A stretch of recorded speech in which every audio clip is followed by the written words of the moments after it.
2011년 3월 11일 오후 2시 46분 일본 도호쿠 지방을 강타한 규모 9.0의 동일본 대지진. 2만여 명이 실종되거나 목숨을 잃은 이 강력한 지진으로 일본 열도는 송두리째 뒤흔들렸다. 지진이 발생한 곳은 태평양판과 북아메리카판의 경계 지점. 해저 단층이 60m 이상 튀어오르면서 시작됐다. 태평양 해저가 그 일본 열도 밑으로 한 1년에 한 6cm 정도 움직이고 있어요. 그런 것처럼 거기에 반작용으로 우리 아시아 대륙도 뭐 몇 cm 정도 이제 이동을 하고 있는 거거든요. 다 그래서 종합적으로 하면은 우리나라는 뭐 동서방향의 압축력을 받고 있는 상황이 돼 있고 거기에 따라서 조금씩 이동을 하고 있죠. 동일본 대지진 당시 한반도 역시 그날 하루 평균 2.3cm 동쪽으로 움직였다. 지질학적으로 봤을 때는 이 지형들이 계속 변하고 있는 거예요. 그로부터 5년, 2016년 발생한 경주 지진에서 첨성대는 북쪽으로 3.8cm 움직였고 그 이듬해 일어난 포항 지진으로 진앙지 부근은 땅이 1cm 정도 솟아올랐다. 자연적으로 침식이 일어나서 변하는 것 외에 이러한 그 지진 활동, 큰 단층 활동들이 있게 되면은 지형이 변화가 되는데 그게 한 6 정도 이상이 되는 지진이 발생하게 되면 위에가 이제 땅이 깨지는 거죠. 땅이 깨져서 이제 높아지기도 하고 낮아지기도 하고 이제 이런 변화를 겪게 됩니다. 땅 속을 변화시키는 가장 강력한 힘, 지진. 지진은 이렇게 우리에게 땅이 살아있다는 걸 끊임없이 말해주고 있다.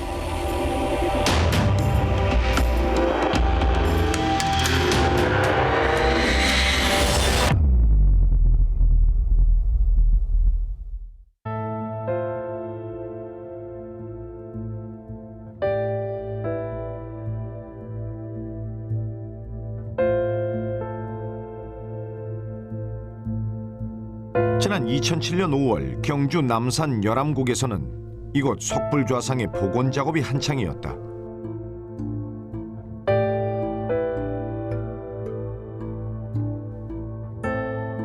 그런데 이 일대를 조사하던 중 우연히 발견하게 된 또 하나의 불상이 있었다.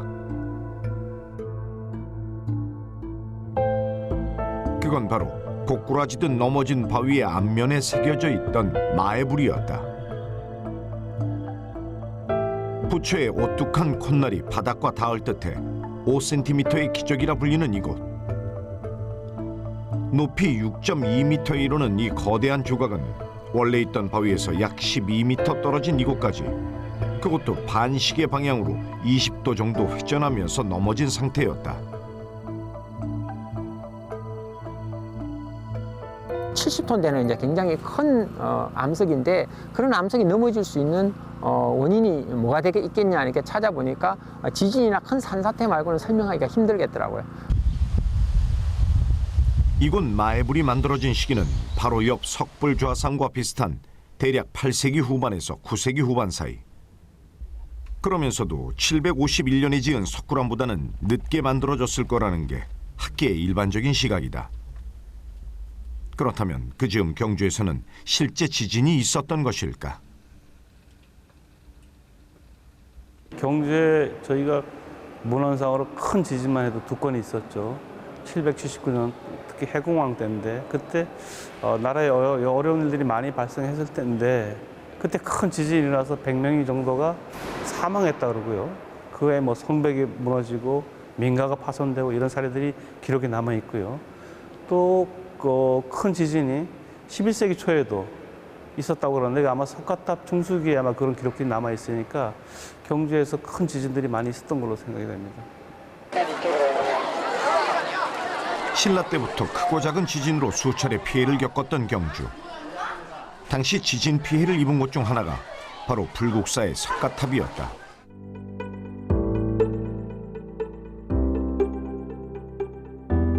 석가탑은 1024년과 14년 뒤인 1038년 두 차례에 걸쳐 탑을 고친 기록이 있다. 그 이유는 땅이 움직였다는 지동, 즉 지진이었다.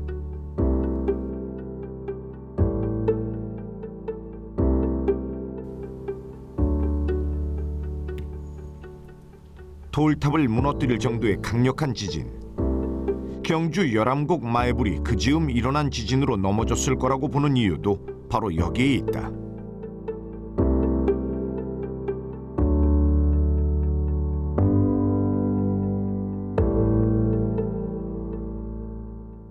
시기적으로는 그때도 지진 활동도 많았고 그것이 넘어질 정도가 된다 그러면 최소한 뭐 6.5 이상은 아마 되지 않았겠나 싶은 생각이 드는 겁니다.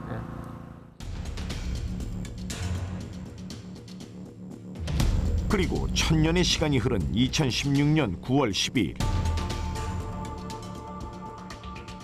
그날 저녁 7시 44분 열암곡 마애불이 있는 바로 그 일대 경주시 내남면에서 규모 5.1의 지진이 발생했다. 그리고 그로부터 48분 뒤인 8시 32분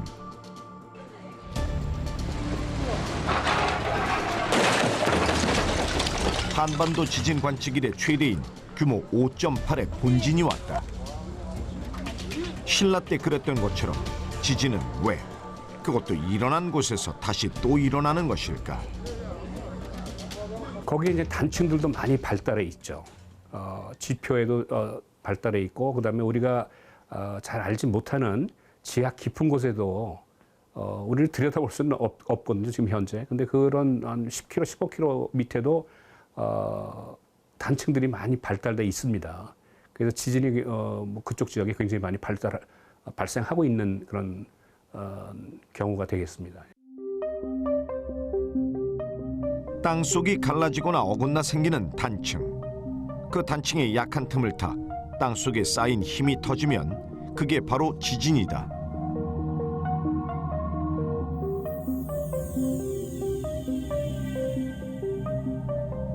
경주 지진 이후 그 이듬해 11월 15일 포항시 흥해읍에서 발생한 규모 5.4의 지진 역시 이런 단층의 움직임과 관련이 깊다. 여기서 보면 이렇게 까만 선으로 나타나는 게 단층들이거든요. 이 지역이 이제 양산 단층입니다. 이렇게 지나가는 게. 여기 울산, 요게 또 이제 울산 단층이 이렇게 지나가고 있고요. 이쪽 지역이 전체적으로 보면은 단층들이 많이 발달돼 있어요. 그래서 이쪽 지역이 굉장히 지진에 취약하다는 이유가 이러한 단층들이 많이 발달해 있기 때문에 지진에 취약한 상황입니다. 지금까지 우리나라에 17개 정도의 활성단층이 있는 것으로 조사됐지만 우리는 OECD 국가 중 활성단층 지도가 없는 유일한 나라다. 그나마 활성단층이 가장 많이 확인된 곳은 길이 170km, 너비 1km에 달하는 양산단층 정도. 그것도 원자력 발전소를 짓기 위한 조사였다. 그래서 활성단층은 지진만큼이나 연구가 더 필요하다. 지진이 일어난 지점은 양산 단층 내에서 일어났지만은 양산 단층하고는 조금 다른 별개의 다른 방향을 갖고 있는 다른 방향을 갖고 있거든요. 바로 여기예요. 경주 지진이 바로 요 지점이고요. 그다음에 포항 지진은 여기서 이제 발생을 했습니다. 그것도 지하 심부 10km, 15km에서 일어났고 또 한 7km, 4km 지점에서 일어났고 그래서 지표상에서 일어나는 단층하고는 조금 다른 방향의 지하 심부의 단층들이 있는 것 같습니다.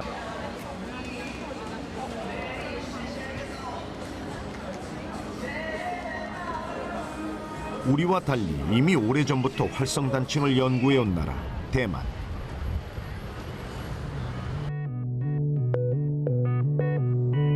대만에서도 활성단층에 대한 관심을 키운 것은 1999년 9월 21일 새벽 타이중에서 일어난 대만 대지진이었다. 그 시작점은 활성단층인 처롱푸 단층이었다. 当时规模是7.3，那在它的震央在南投，南投地区的话都可以感受到6或7级的地震，在全台湾都有感觉。 단 1분간의 지진. 무려 2,400여 명이 목숨을 잃고 36조 원이 넘는 재산 피해가 났다. 6일 동안 규모 6.0 이상의 강진이 8번, 여진은 무려 7,400여 차례나 이어졌다. 6,000동에 이르는 아파트가 파괴될 정도의 엄청난 위력은 멀리 200km나 떨어진 타이페이까지 초토화시켰다. Taipei Basin was in 400 years ago was a big lake. Okay, so the lake sediment was very loose and soft, and so the amplification at 200 kilometers away from the source still huge enough to create big, strong ground motion.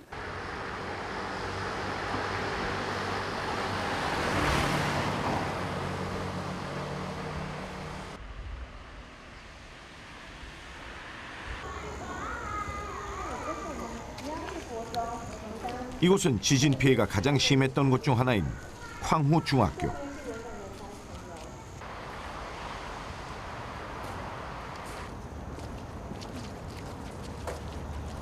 그때 당시 폭격을 맞은 듯한 학교 현장에 세운 것이 바로 지금의 대만 9.21 지진 박물관이다.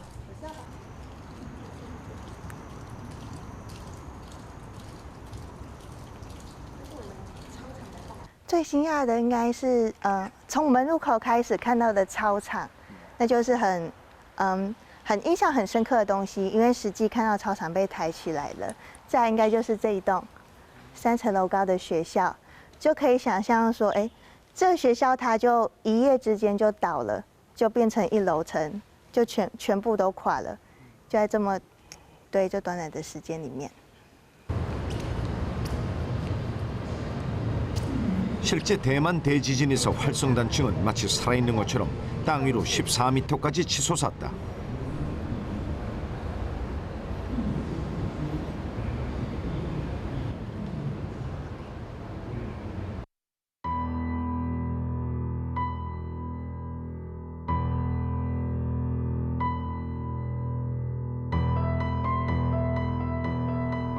그리고 2018년 2월 6일 늦은 밤 규모 6.0의 화롄 지진. 이 지진의 시작은 유라시아판과 필리핀판의 경계 지점. 지난 2015년 대만의 한 지질학자가 규모 6.4 이상의 지진이 발생할 확률이 42%에 달한다고 밝혔던 바로 그곳이었다. 这次花莲地震，其实在前2天，2月4号，有一个5.7、5.8的一个地震。那在2月6号之后，有一个2月6号晚上的将近快12点，要到2月7号有一个6.0的一个地震。余震这一次很密集，同时它发展的方向除了震央附近之外，那随着一直到2月7号白天，整个余震的分布都已经跑到沿着闽断层的方向跑到花莲市区里面。 그런데 지진 당일은 공교롭게도 국내 지진학자들이 대만 지진과학원과의 공동 연구를 하기 위해 화롄에 막 도착한 날이었다. 그중 한 명이 바로 부산대 김광희 교수. 제가 느껴본 지진 중에서는 가장 큰 지진이었어요. 예, 엄청나게 많이 흔들렸어요. 예. 그리고 실제로 건물이 이렇게 바로 옆에 있는 건물이 넘어지는 것은 저는 처음 봤어요. 예. 건물이 확 넘어졌나요? 거의 뭐 왕창 완전히 넘어지진 않았지만 거의 40도 이상 이렇게 기울어졌었죠. 저희 옆에 있는 그 호텔이.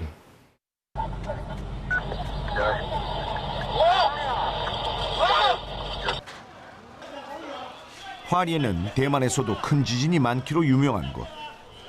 1966년은 규모 8.0, 2009년은 규모 6.4의 지진이 있었다. 그리고 이번에도 4채의 빌딩이 줄줄이 무너졌다. 지진의 그 진앙지는 육지가 아닌 바다였었거든요. 근데 바다에서 지진이 발생했고 그 지진이 발생한 그 활성 단층하고 바로 연결되어 있는 단층 위에 저희들이 묵고 있었죠. 예. 그래서 더 크게 느꼈었던 것 같아요.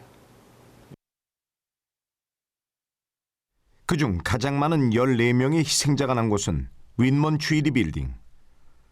원래 12층짜리였던 이곳은 여관과 다세대 주택이 같이 있는 일종의 복합 건물이었다. 民主自由，我这个东西拉，那个东西拉，用所有的自然的力量把那个把手打开，哇，那个路就在我那个前面，因为我平常住那个6楼嘛，那跌下来陷下去4楼，我就在1楼的楼上，等于是住在2楼，那个才知道说哇，我这一层楼掉下来。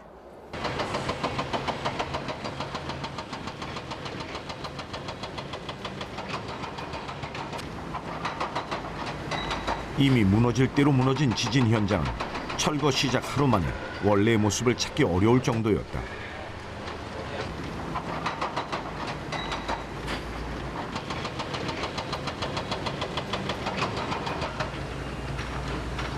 특히 윈먼 주이리 빌딩은 여관으로 쓰인 1층과 2층엔 기둥이 많지 않아 더 많이 주저앉을 수밖에 없었다.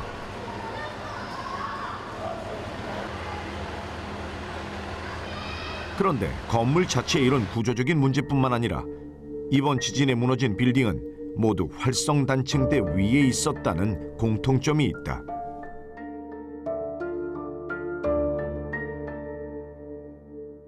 台湾有大概20几条活动断层，那些断层就是发生地震的可能的位置。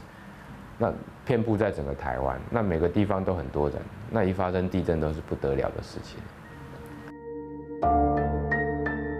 지난 100년간 대만에서 일어난 지진 중 사망자가 발생한 경우는 총 47번. 이 모든 지진이 가리키고 있는 곳이 바로 활성단층대다. 以台湾来讲，我们基本上是跟日本一样是多地震的国家。我们每天都在经历地震，每一分每一秒都在经历地震，大或小的差别。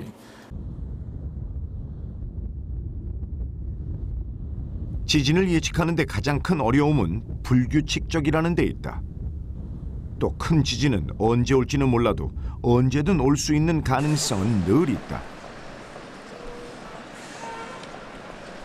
그렇다면 우리나라는 지진으로부터 어느 정도 안전할까? 경주 지진도 5.8짜리고요. 그다음에 포항 지진도 5.4짜리거든요, 규모가. 그런 거 봐서는 뭐 6.0짜리 정도 규모 6.0짜리 정도의 지진은 우리나라에서 발생할 가능성은 매우 높다고 할 수가 있겠죠. 근데 더 이제 전문가들의 더 표현을 보면은 6.8에서 규모 6.8에서 7.4까지도 가능하다 이런 보고가 있습니다. 또.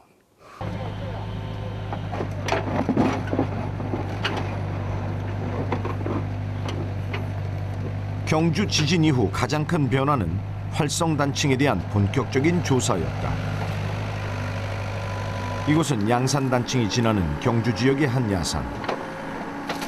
여기서는 직접 땅을 파서 지층에 남아있는 지질 정보를 알아내는 일명 트렌치 조사가 한창이다. 지진이 지금 막 일어나고 있는 게 활성단층이 아니에요. 활성단층은 어느 정도의 기간을 가지고 지금은 지진이 일어나지 않더라도 최근에 지진이 발생을 했고 나중에 또 지진을 발생할 수 있는 게 활성단층이거든요. 근데 그런 것들을 큰 규모의 지진이 발생하게 되면 그 단층들이 지표까지 올라오게 됩니다. 그래서 지표에 올라와서 저희들 활성단층을 조사를 하는 것들은 다 큰 규모의 최소한 6 정도 이상 되는 단층 활동이 있었다는 걸 지시를 하거든요.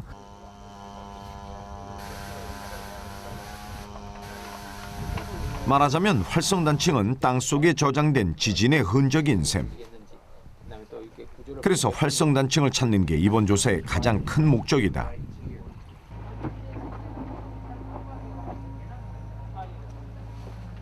이 지층하고 왼쪽에 있는 지층하고 다르잖아요, 그죠? 그럴 때 이쪽 부분이 오래된 암석이에요. 여기 있는 거는 아주 최근 암석이에요. 또는 지층이에요. 그래서 오래된 암석이 젊은 암석 위에 있잖아요. 이거는 우리가 일반적인 자연현상하고는 반대잖아요. 시루떡같이 흙이 아래쪽부터 차곡차곡 쌓여있는 지층. 이에 비해 단층은 오래된 안반이 위에 있다거나 계단처럼 꺾인 듯한 움직임이 뚜렷하다. 이곳 땅속에서는 과연 어떤 일이 있었던 것일까? 이 단층 작용이 일어날 때에 많은 에너지들이 이제 쏟아져 나오겠죠. 우리 지진 에너지. 그 지진 에너지 때문에 옆에 있는 모래층을 보면은 뭔가 좀 불규칙한 모습을 보여주고 있죠. 평행하게 이렇게 쌓이는 게 아니고 울퉁불퉁할 겁니다. 그죠? 일반적인 강 하구 같은 데는 홍수가 졌을 때 엄청난 양의 이 퇴적물들이 쏟아지면은 부분적으로 생길 수는 있어요. 근데 실제 이렇게 활성 단층이 있는 옆에서는 이 지진 에너지 때문에 만들어졌다고 저희들이 어느 정도는 확신을 할 수 있습니다. 이곳 현장에서 찾아낸 단층은 총 3군데. 적어도 이곳에서 3차례 이상의 지진이 있었다는 의미다.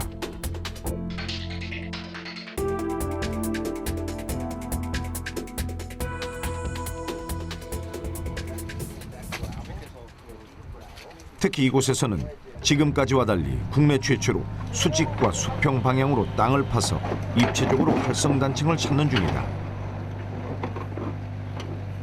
저희도 하고 있는 작업이 지금 이 3D 트렌치라고 해서 이 단층을 가로지르는 트렌치뿐만 아니라 단층하고 평행한 트렌치를 단층의 양쪽에서 하게 됩니다. 그러면 원래 했던 하천이 흘렀다든가 하는 게 있으면 걔들이 단층을 연결해서 어긋나게 되겠죠. 그 어긋낭의 변이량이 얼마인지를 알아내서 우리가 어느 정도 기간 동안에 얼마나 움직였다 해서 이제 그 단층의 활동도를 이제 알아낼 수가 있는 거죠. 이번 조사를 계기로 규모 7이나 8 정도의 지진에 대한 연구도 가능해질 전망이다. 이것이 바로 더 큰 지진이 오기 전에 지금 우리가 활성 단층을 연구하기 시작한 이유다.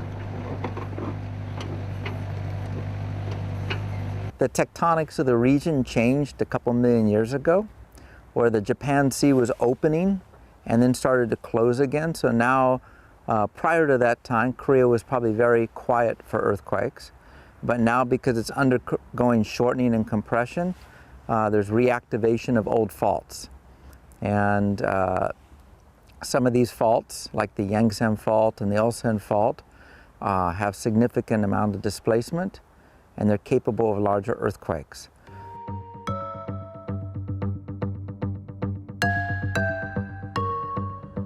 사실 지진의 피해를 키우는 건 활성 단층만의 문제는 아니다.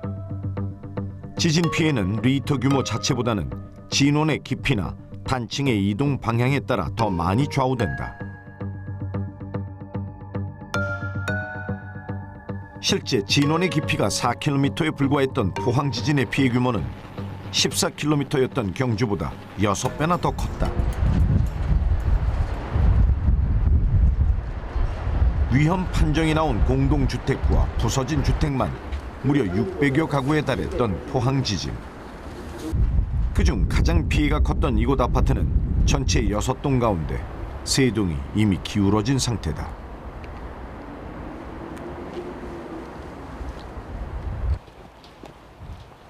여기 보면 자체가 이거 보면 뒤에 기둥이 다 박살나버렸어요. 박살나고 이게 이제 기둥이 박살나버리네.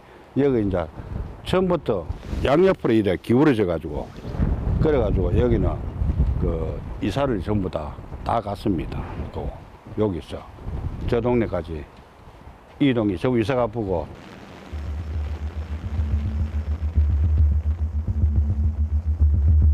이런 가운데 지진의 공포를 더 키운 것은 바로 액상화 현상이었다.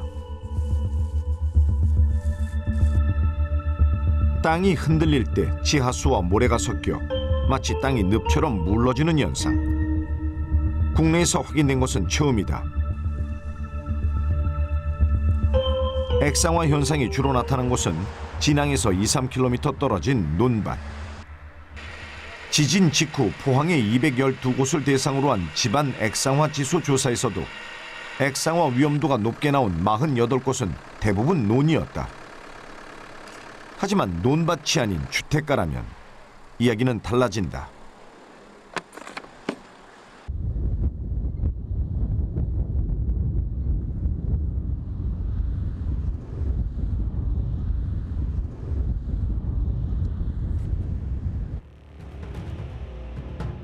일본에서 액상화 현상이 처음 알려진 건 1964년에 일어난 규모 7.5의 니가타 지진 당시 아파트가 뒤로 드러눕는 듯이 쓰러진 모습. 액상화 현상 때문이었다. 液状化による建物の被害がすごくたくさん起こったところはこういう赤いこういう場所ですとか駅の北側ですとかあるいはアパートがこう倒れて有名な写真が残っていますがそのアパートが倒れた場所はこの位置になります。いずれもその川もともと100年前はもう少し信濃川が川が広かったんですけれどもそれを埋めたところに建てたものが特に液状化の被害が大きく出ていました。この範囲が、はい、メリペの완전 분해가 이쪽 분해돼요. 멀쩡했던 아파트가 땅 아래로 주저앉아 버린 곳은 원래 시나노강이 흐르던 곳.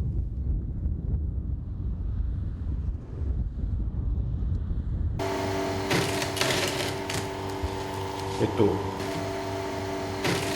実際にこれが液状化していますね。こうなんかこうふわふわふわとこうもわもわとしてでこの部分がちょっと細かいのでこの場合は液状化をしていなくてでこの現場の液状化がすごく被害がたくさんある地域はこの砂で全部できていました。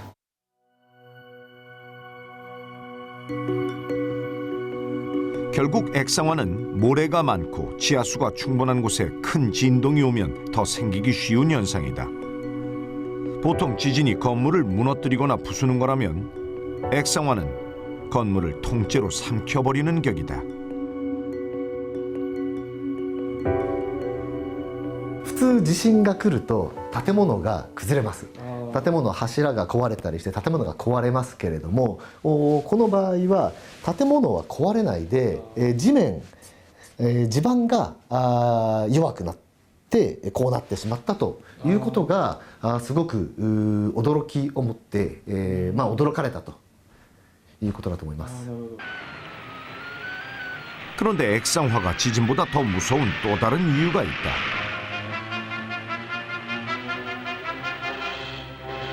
액상화 이후 발생한 지진 해일로 니가타 시내 만여 채의 집이 물에 잠겼다.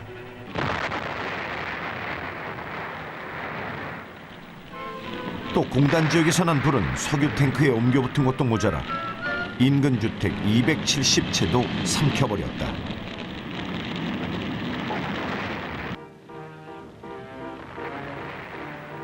この地震が日本の社会に対してはその都市で地震が起こったらどうなるかっていう一つの例と、液状化っていうことが起こるっていうのとあとは、工業地域であちらにありますように工業地域でそういう事故火災があった時に、どうするのかっていうその液状化と、工業地域の、被災っていう2つの事例として注目をされていると思います。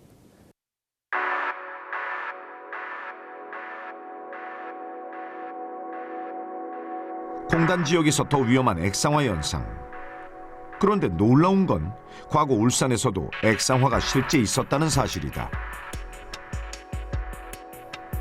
1643년 7월 승정원 일기에는 울산에서 지진이 발생해 마른 논에서 물이 샘처럼 솟았고 물이 솟아난 곳에 흰 모래가 나와 한두 마리 쌓였다는 액상화의 기록이 있다. 울산 같은 경우에는 액상화의 기록과 함께 가까운 바다에서 해저에서 지진이 발생하고 이 지진으로부터 발생한 강한 진동이 땅에까지 지육지까지 연장이 되어서 액상화를 일으키고 동시에 바닷물을 들었다 놨다 하는 작용이 있어서 쓰나미를 일으켰었다라는 기록이거든요. 그렇다면 포항이나 울산에서는 왜 액상화가 일어난 것일까? 울산공단 또는 뭐 창원공단 이런 지역이 사실은 그게 간척지, 그러니까 매립지거든요. 그래서 매립지가 위에다가 이렇게 건물을 공단을 질 때는 여러 가지 조사를 해야 되는데 사실 그런 것들이 좀 미흡했던 점이 있었어요.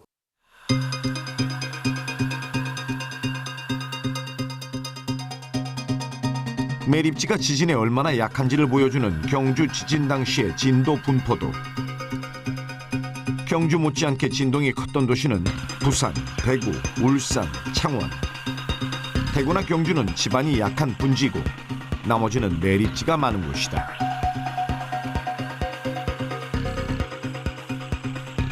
그렇다면 울산에는 매립지가 얼마나 될까? 울산을 대표하는 중공업, 자동차, 석유화학 관련 산업이 있는 동해안 일대는 대부분 바다를 매립한 곳이다. 심지어 석유화학단지 땅속에는 1000km가 넘는 노후 지하 배관까지 거미줄처럼 깔려있다. 울산은 특히나 뭐 발전소도 이제 가까이 있고 또 화학 단지나 이런 것들이 많기 때문에 배관이 굉장히 많습니다. 그래서 이제 이런 배관이 끊어졌을 경우에는 상당히 2차적인 또 피해들이 많이 나타날 수가 있어요.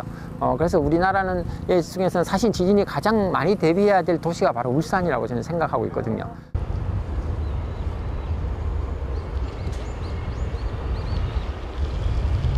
그나마 다행인 건 지난해 6월부터 울산 지역에 지반조사가 시작됐다는 점이다. 포항 지진 이후에는 액상화가 우려되는 곳도 포함시켰다.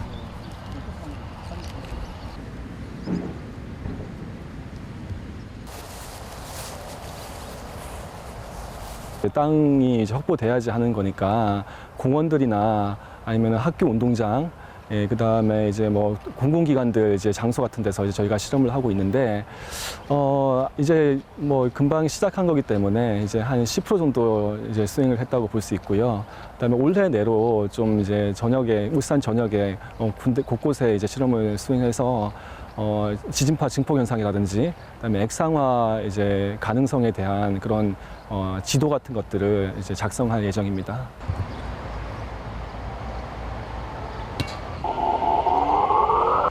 땅속 20-30m까지 비교적 얕은 지반의 상태를 알아볼 수 있는 이 표면파 탐사는 직접 땅을 파서 하는 시추법과는 달리 비용과 시간을 아낄 수 있다는 게 최대 장점.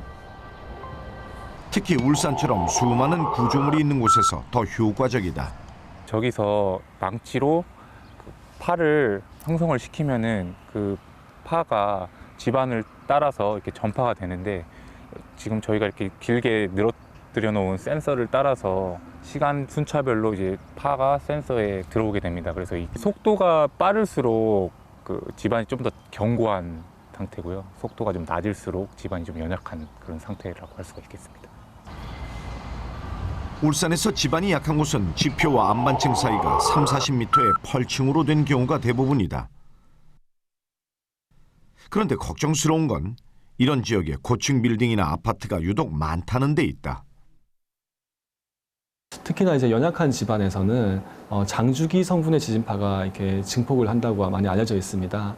근데 또 그런 장주기 성분의 지진파는 또 고층 건물에 영향을 많이 줄 수 있기 때문에 특히 이제 연약한 지반, 특히 깊고 연약한 지반이 어디에 이제 존재를 하고 그다음에 그걸 이제 파악을 하는 게 중요하고요.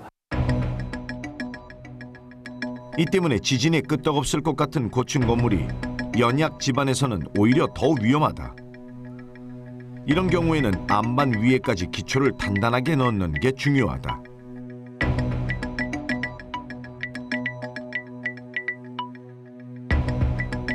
반면에 기초가 아무리 튼튼해도 소용없을 때도 있다. 그건 바로 1층을 주차장으로 쓰기 위해 기둥만 세우는 필로티 구조.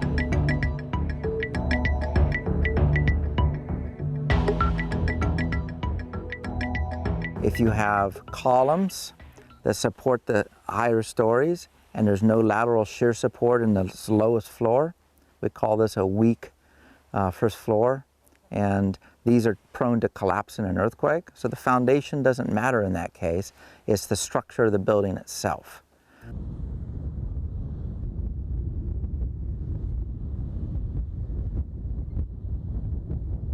바다를 매립해 만든 데가 유난히 많은 대만. 그중 하나인 가오슝에 2016년 2월 6일 규모 6.4의 지진이 발생했다.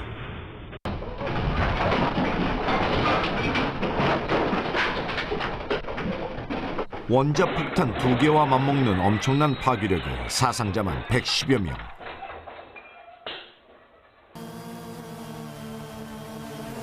당시 지진의 충격이 그대로 전해진 가오슝 인근의 타이난시. 한때 습지와 염전이 많았던 곳으로 지반이 약한 지역이다. 타이난시에서 가장 큰 피해를 입은 곳은 주상복합 건물 웨이완진룽 빌딩. 건물이 순식간에 무너지면서 이 일대는 마치 폭격을 맞은 것처럼 되어버렸다.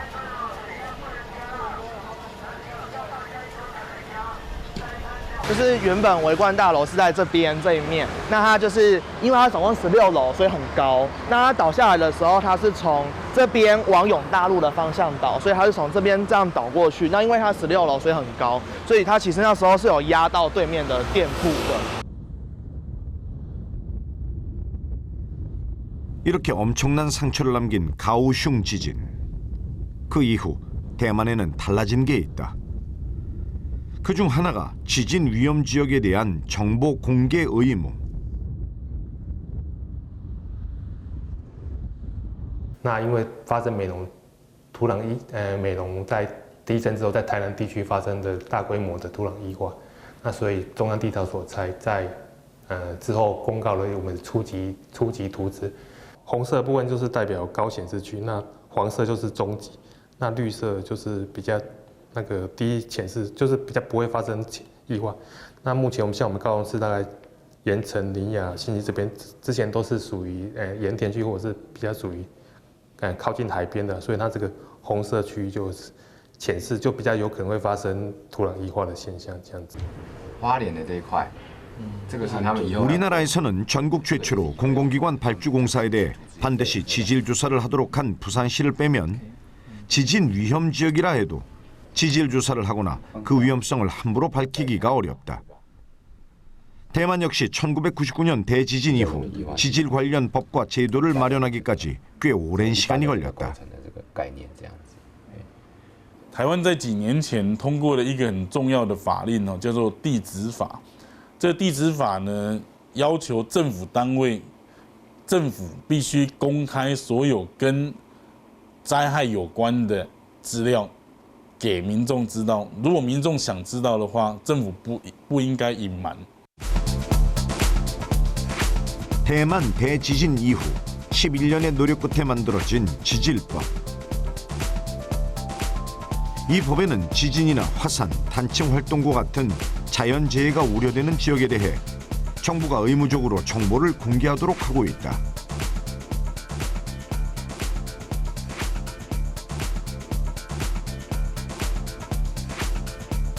만약 지질 주사를 피하거나 방해할 땐 우리 돈으로 최소 400만 원 이상, 최대 2천만 원 이하의 벌금도 가능하다.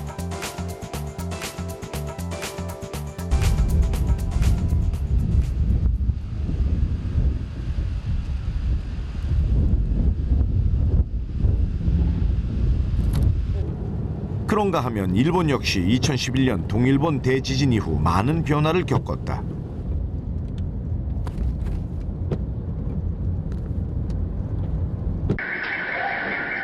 대지진 당시 치바현 우라야스에 나타난 액상화 현상.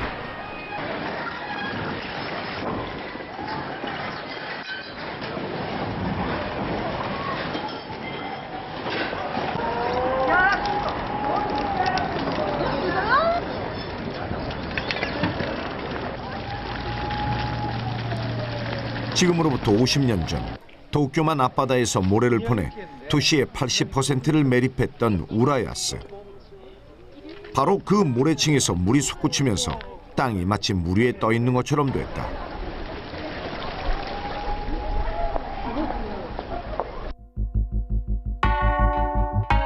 그러면서 도시 전체가 마비됐다.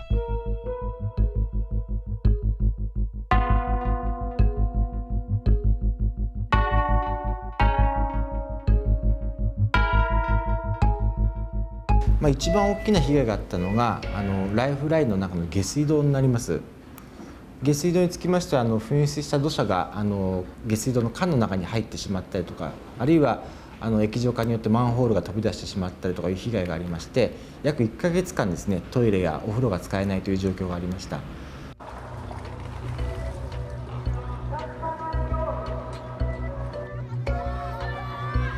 하수도관에 쌓인 흙을 없애는 데만 꼬박 한 달. 전체를 복구하는 데 3년이 걸린 우라야스 씨.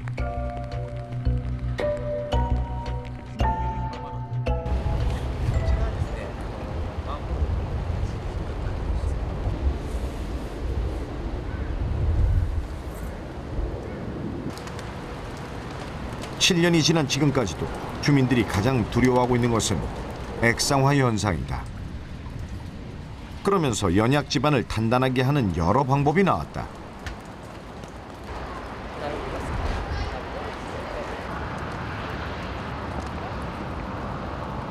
一つその最初の方の液状化させないというためには、液状化しやすい条件を逆に考えればいいわけでして、緩い地盤というのをじゃあ密にすればいい、締め固めればいい、あるいはセメントで固めるとかですね、それから砂だということをその逆に礫に砂礫に置き換えるとかですね、地下水が浅いっていうのを地下水を下げるとかですね、そんないくつかの液状化対策のやり方があります。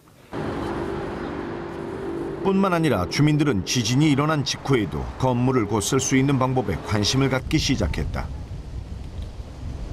지금 일본에서는 이렇게 그 어떤 지진이 와도 무너지지 않는 건물을 생각하는 것이 아니라 지진의 충격을 줄이거나 최소화할 수 있는 방법, 보다 현실적인 길을 찾는 중이다.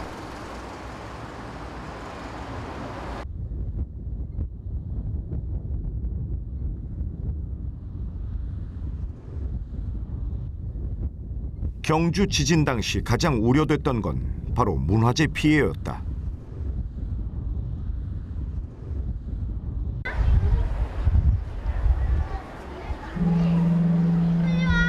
실제로 노천에 있던 문화재 중 80곳은 부분적이나마 훼손이 있었다. 그런데 놀랍게도 국보와 보물을 포함해 21만 7천여 점의 유물이 있는 국립경주박물관은 별다른 피해가 없었다. 그 이유는 그때 이미 지진 대비를 한 뒤였기 때문이다. 그 계기가 된 것은 경주 지진 2달 전 2016년 7월 5일에 발생한 규모 5.0의 울산 지진.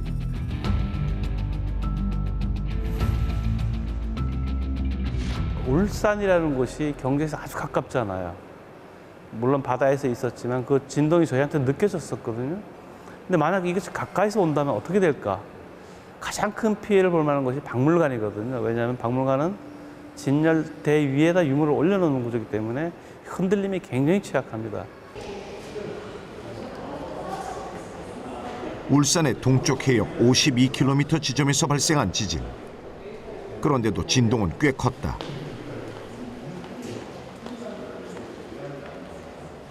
지진 직후 주요 전시품 500여 점을 흔히 유물을 고정시킬 때 쓰는 낚싯줄로 묶기 시작했다. 그리고 얼마 지나지 않아 생각지도 못한 경주 지진이 왔다. 지진이 왔을 때 낚싯줄로 묶었던 전시품은 어떻게 됐을까? 지금 보시는 금관 같은 경우에는 이 위에 지금 솟아있는 수직 같은 경우들이 거의 그 사람이 파르르 털듯이 뭐 표현하긴 그렇지만 타타타타 이런 식으로 엄청 많이 흔들렸고요.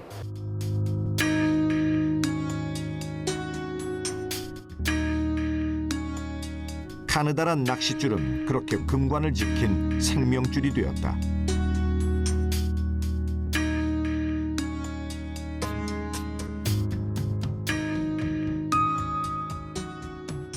만약에 그 고정이 없었다면 이 금관 자체가 이제 어떻게 됐을지, 더군다나 이 진동이 증폭이 되다 또 다른 유물들에 비해서 지금 가장 위쪽에 있지 않습니까? 그러다 보니까 그 지진파에 의한 그 증폭 때문에 위쪽에 더 많이 흔들리다 보니까 뭐 저희 입장에서는 낚싯줄로 정말 잘못 꺼놨다라는 생각을 할 수밖에 없는 그런 상황이었습니다.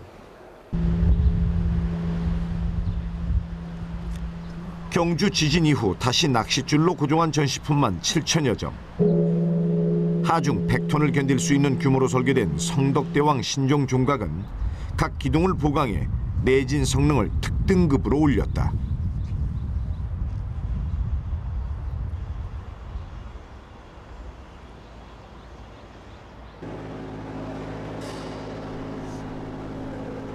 뿐만 아니라 지진이 일어나면 쉽게 조각날 수 있는 대형 석조문화재에 대해서는 특단의 조치가 내려졌다. 그중 하나가 석굴암 본전불의 3분의 1 크기의 불상을 이용한 면진장치 성능 실험. 말하자면 지진의 충격을 견디게 하는 게 아니라 줄여주는 방법이다. 실험에 적용된 지진파 충격은 규모 8.3. 경주 지진의 2000배 이상의 지진에도 문화재를 지킬 수 있는 장치다.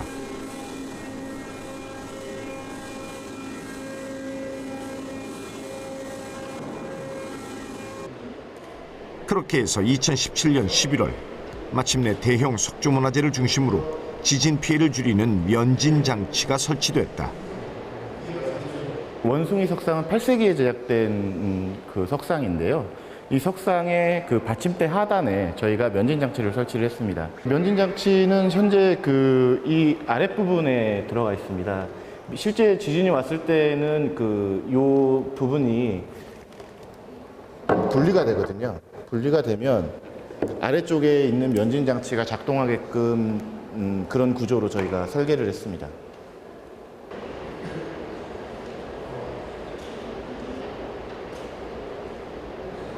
이 면진 장치에는 각각 500kg씩 총 2톤의 무게를 견딜 수 있는 볼 베어링 4개가 들어가 있다. 지진이 일어날 경우 이 볼 베어링이 좌우로 이동하며 지진의 충격파를 흡수하는 방식이다. 실제 빌딩이나 주택에도 적용 가능한 면진 장치. 이곳 박물관은 지금 현재 면진 진열장까지 준비 중이다.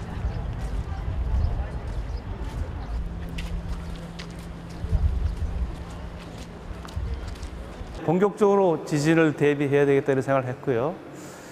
그다음에 이왕 할 거면 우리나라에서 전국적으로 다 안 하니까 우리가 모범적인 사례를 만들어서 널리 전파해야 되겠다 이런 생각을 했습니다. 그래서 가장 먼저 한 것이 정밀 안전 진단 먼저 했고요. 거기에 따라서 그 건축물의 구조를 보강을 했습니다.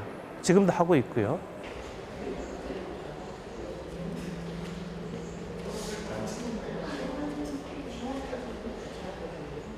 국립경주박물관은 지진으로부터 문화재를 지키기 위해 이렇게 다양한 방법으로 언제 올지도 모를 지진에 대비하고 있다.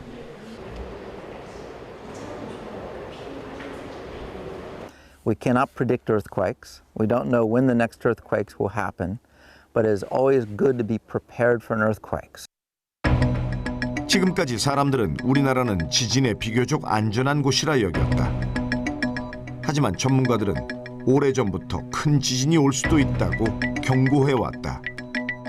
우리가 지진을 막을 수는 없지만 지진의 피해는 줄일 수가 있다는 말을 많이 하거든요. 그것이 무슨 의미냐 하면 우리가 많이 준비하고 있으면 그 피해는 굉장히 저감을 시킬 수가 있는 거예요.